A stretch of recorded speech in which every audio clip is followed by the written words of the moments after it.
നടുക്കുന്ന ഓർമ്മകളോടെ നെഞ്ചുരുക്കി കഴിയുകയാണ് പുന്നയൂർകുളം കുന്നത്തൂർ സ്വദേശിനി കാഴുങ്ങൽ ശാരദ. തന്നെയും തന്റെ പറക്കമുറ്റാത്ത 4 മക്കളെയും തനിച്ചാക്കി വാസു തിരിച്ചുവരാത്ത ലോകത്തേക്ക് യാത്രയായത് ഇതുപോലുള്ള ഒരു വെടിക്കെട്ട് ദുരന്തത്തിലാണ്. 2011 ഡിസംബർ 28-ന് തൃശൂർ അത്താണിയിലെ പടക്കശാല തീപിടിച്ചുണ്ടായ അപകടത്തിലാണ് ഭർത്താവ് വാസുവിനെ നഷ്ടമായത്. അന്നത്തെ അപകടത്തിൽ 6 പേരാണ് മരിച്ചത്.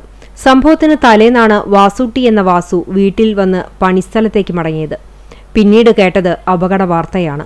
പടക്കശാല ദുരന്തവും മരിച്ചവരുടെ പേരുകളും ടിവിയിൽ വന്നപ്പോഴൊന്നും വീട്ടുകാരും നാട്ടുകാരും അറിഞ്ഞില്ല തങ്ങളുടെ വാസുവാണ് അപകടത്തിൽ മരിച്ചതെന്ന്. കാരണം പണിസ്ഥലത്ത് വാസു അറിയപ്പെട്ടിരുന്നത് വാസുപിള്ള എന്നായിരുന്നു. മരിച്ചവരുടെ പട്ടികയിൽ വാസുവും വാസുട്ടിയും ഇല്ലാതിരുന്നപ്പോൾ വീട്ടുകാരും നാട്ടുകാരും സമാധാനിച്ചു.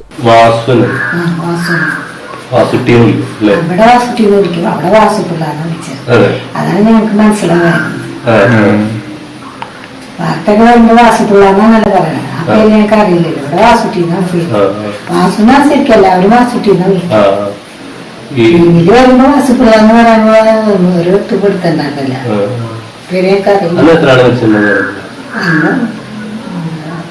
ആൾക്കാരൊക്കെ മരിച്ചല്ലോ. ആളൊക്കെ മരിച്ചില്ല.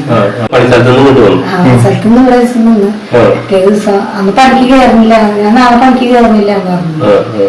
പിന്നെ പണിയുണ്ട് തല വിളിച്ച് വിളിച്ചതാത്രേ. ഇപ്പൊ പറയുന്നത് കേട്ടത് പണിക്കാൻ കയറില്ല.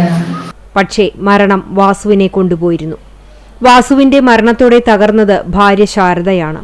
കഷ്ടപ്പെട്ട് പണിയെടുത്ത് 3 പെൺമക്കളുടെയും വിവാഹം നടത്തി. മകൻ വിഷ്ണു ടൈൽ ജോലി ചെയ്യുന്നു. അച്ഛന്റെ പണിയോടാണ് മകന് താൽപര്യം ഉണ്ടായിരുന്നതെങ്കിലും ഭർത്താവിന്റെ ദുരന്തം അനുഭവിച്ചറിഞ്ഞ ശാരദ മകനെ കരിമരുന്ന് പണിക്ക് വിട്ടില്ല.